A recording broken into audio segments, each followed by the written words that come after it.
Yes, people, how's it going? Welcome back to Lily White Lane. Hope you're doing good. Hope you're keeping safe and well. And hope you're having a really good Wednesday, wherever you are in the world and whatever you are planning to get up to today. What is Big Ange Postecoglou's best Tottenham Hotspur 11?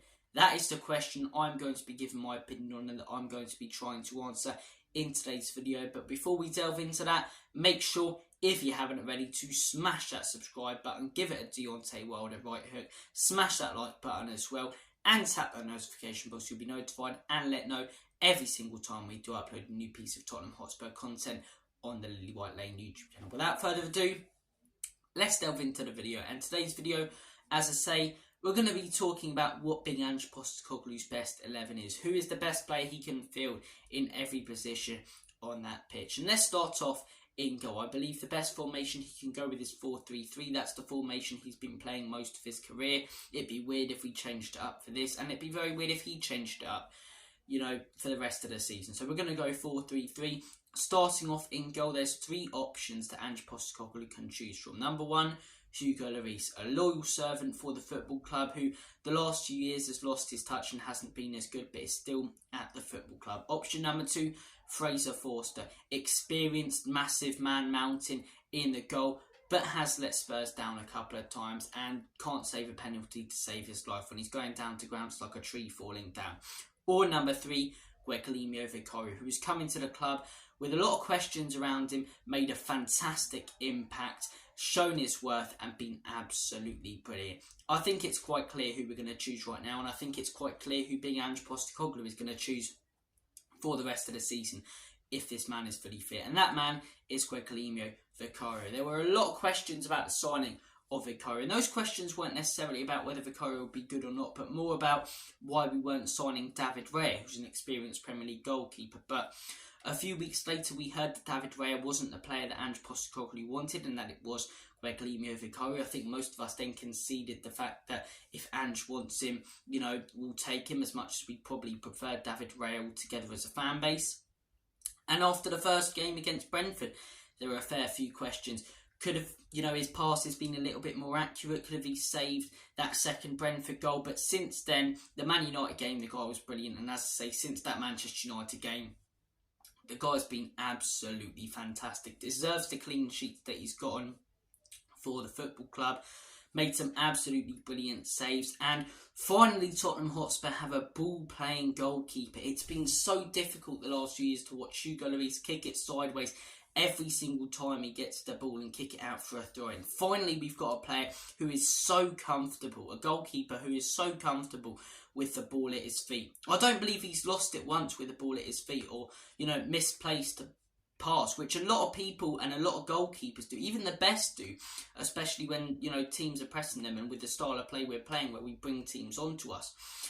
Vicario has barely given the ball away at all. I can't remember him giving it away or actually making a genuine mistake for Tottenham Hotspur. Maybe there's been a few long balls that haven't been quite on point, but in terms of passing it out, I don't think he's cocked up so far, which I think 8 games into the season is fantastic. Shot stopping, was Hugo Lloris better in his prime at shot stopping?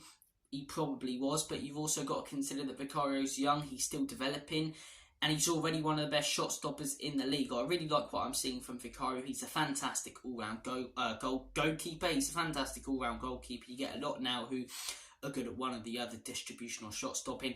He's very, very good at both. So Vicario, for me, should be our starter in goal for the rest of the season and go straight into Ange Postecoglou's best Tottenham Hotspur 11. Back four. I think the first 3 players in the back four are quite straightforward. Destiny Udogie at left wing back, even if Perisic was fully fit. This guy should be starting every game when he's fully fit. It's made a huge impact and been fantastic. And the centre-back partnership, all day long when both are fully fit, should be Mickey van den Ven and Cuti Romero. Mickey van den Ven's joined the club, been absolutely fantastic. Brilliant all-round defender, not afraid to put in an aggressive challenge. Also not afraid to be calm in defence. Has got fantastic pace, tracks back, positional awareness. Mickey van den Ven's been absolutely superb for Tottenham Hotspur. And Cuti Romero, been a different player this season. He's always been good at Tottenham Hotspur, but last season he was a liability at times because he was reckless. He hasn't been reckless at all this season. I believe he's only picked up 1 or 2 yellow cards. He's been aggressive but timed his challenges perfectly. All 3 of those go straight into the team for me. Yes, Ashley Phillips and Dorrington down the line may go in there or may contend with Mickey van den Ven or Romero, but right now we've got the best centre-back partnership we've had since Toby and Jan. It feels very similar. Both are building their partnership so well. Both are quality players. They go straight in there. And Destiny Udogie, for me, goes in there all day long over Perisic and Ben Davies. Right back. This is an interesting one. Emerson Royale or Pedro Porro. Pedro Porro has been playing consistently since that Brentford game has been really good. But Royale's not a terrible player. He was a terrible player. But I think he's hugely improved. I think since that West Ham game last season, he's almost changed his game. And I'll give credit where it's due to Emerson Royale, because I despised the guy at the beginning of last season. I really did. I just don't think the guy had the ability. I don't think he looked like he cared. But I think he knew that. He spent a lot of money, to sort out his fitness. People are taking the mick out of him for, trying to sort out his fitness and following the training regime that Hakimi has. But I won't, because Hakimi's one of the best right backs in the world, and I admire any player trying to better themselves and focus on themselves. I believe he seeks some sort of therapy as well. I may be wrong there, but I did read, a few bits and pieces here and there about that. And he's worked on himself. He's worked on himself on and off the pitch, and I think we've seen the benefits of that since that West Ham game. He scored in that West Ham game when we won 2-0, and since then, when he's played, he's looked really solid defensively. Even at the end of last season, looked really, really solid defensively. And when he played against Brentford, I don't think he necessarily, missed out on the Manchester United game because he wasn't good enough. No, he was actually really good against Brentford. Scored a brilliant goal. Was in his position most of the time. Did some really good bits of defending. And I think it was more Ange Postecoglou just rotating his squad. And because of how good of a game Porro had against Manchester United, he's been in the team since then. But I wouldn't be opposed to Emerson Royale starting for Spurs again. I think he's bettered himself as a player. He looks a much more complete player than he was at the beginning of last season, where he was all over the place. He's not the best right back in the league. No one's saying that. No Spurs fans saying that, apart from Barry on shelf side. But the guy is not a terrible right back, which he was in the past. But in my opinion, Pedro Porro has to go on there. He still looks a little bit shaky defensively, Porro, but he's improving his defensive game by game, and it's getting better week in, week out. And yeah, I do like Emerson Royale now. I think he's improved himself as a player. I admire his dedication to trying to do that. But I do think Porro is just a better player. I think going forward, he's a little bit more dangerous. And defensively, now that he's working on that part of his game, they're probably around, even. And because they're even and Porro's a little bit better going forward, I'm going to go with Pedro Porro in Ange Postecoglou's best 11. Midfield 3, we're going to include Bentancur in this because he's coming back soon, and we're talking about the best team that Ange Postecoglou can field at Tottenham Hotspur. And this is an interesting one. I did a video yesterday about Bentancur and Sarr. Sarr does not deserve to lose his place in that team, and Bentancur should fight for his place back. But based on the fact we're picking Tottenham Hotspur's best 11 today, the best 11 players we can field based on ability, I think Bentancur goes into this team. As I say, in real life, I think he should work for his place back in the team. I think Sarr deserves to be a first team starter right now, and I think if Bentancur wants to get back into that first team after his injury, he's going to have to fight for his place. But in terms of choosing who's got the most ability, I think Bentancur. I think Bentancur is a better player than Pape Matar Sarr. Pape Matar Sarr has been brilliant, and I said in my video yesterday that I think even when, he probably should be and will be forced to fight for his place, he will win it back, so the ability he's got. And as I say, the guy is a fantastic player. He's so underrated, and he's gone so under the radar because of that injury. People have almost forgotten that he exists. Arsenal fans talking about Partey. A lot of people saying, you wait till Spurs have got injuries. It's like, hang on a second.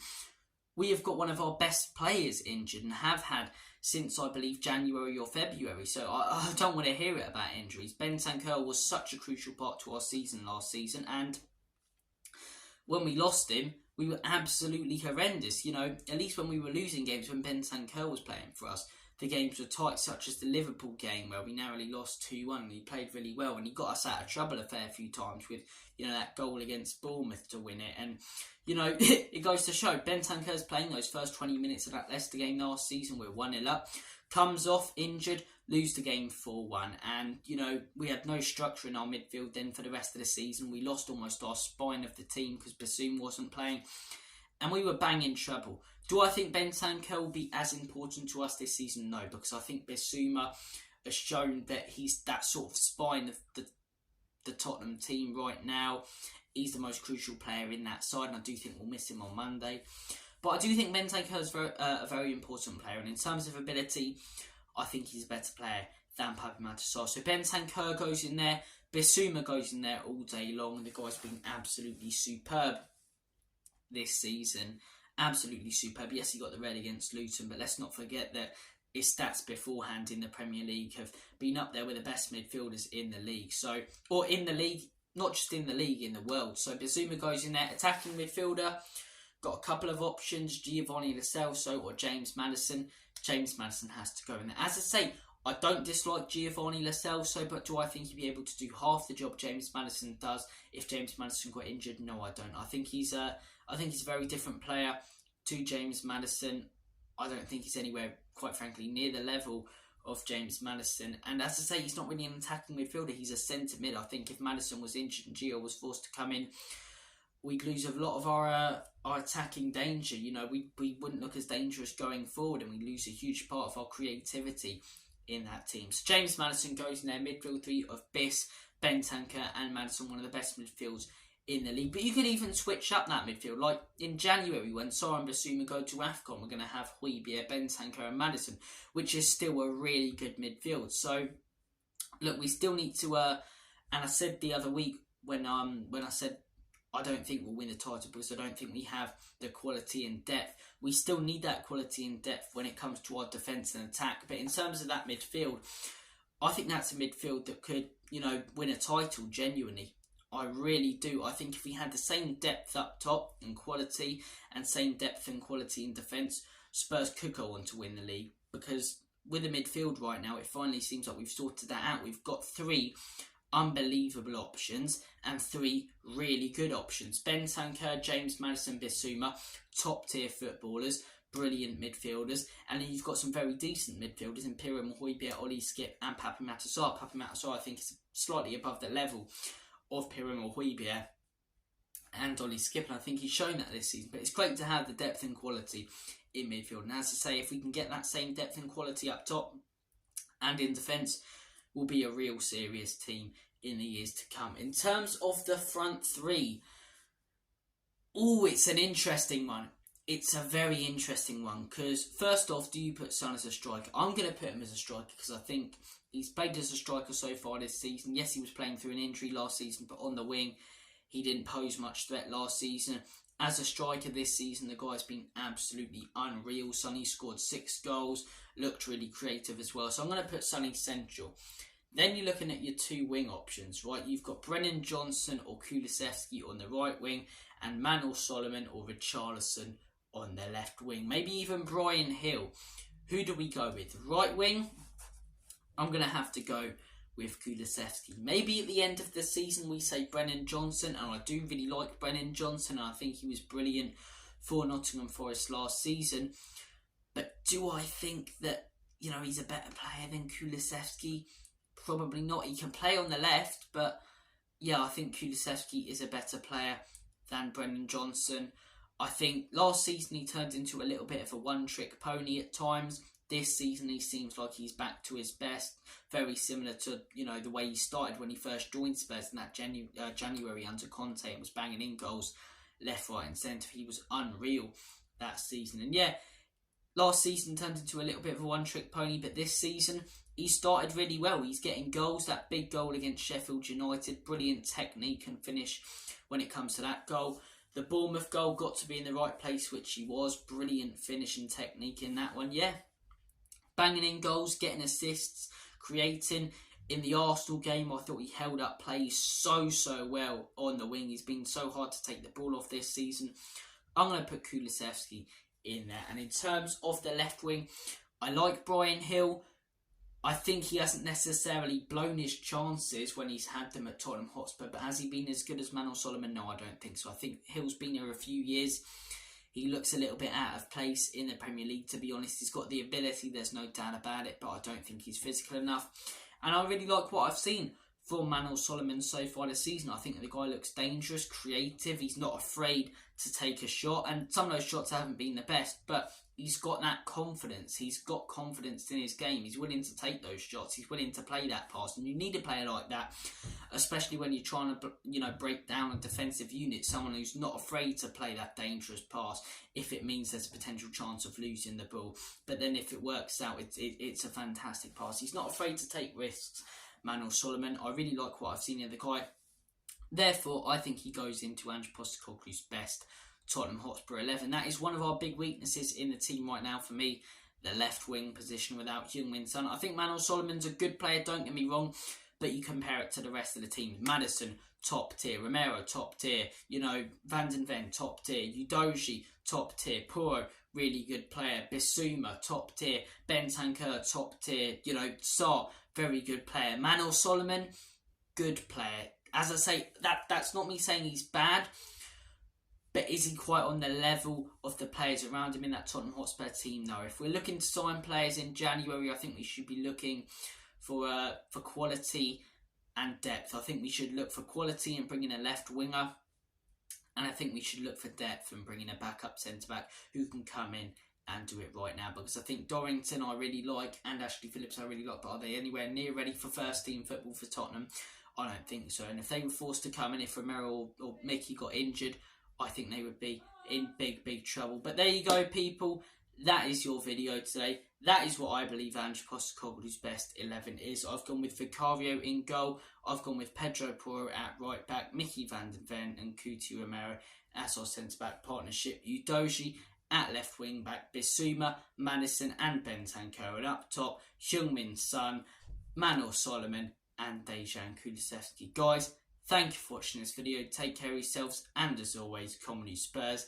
In Big Ange we trust. Enoch and Levy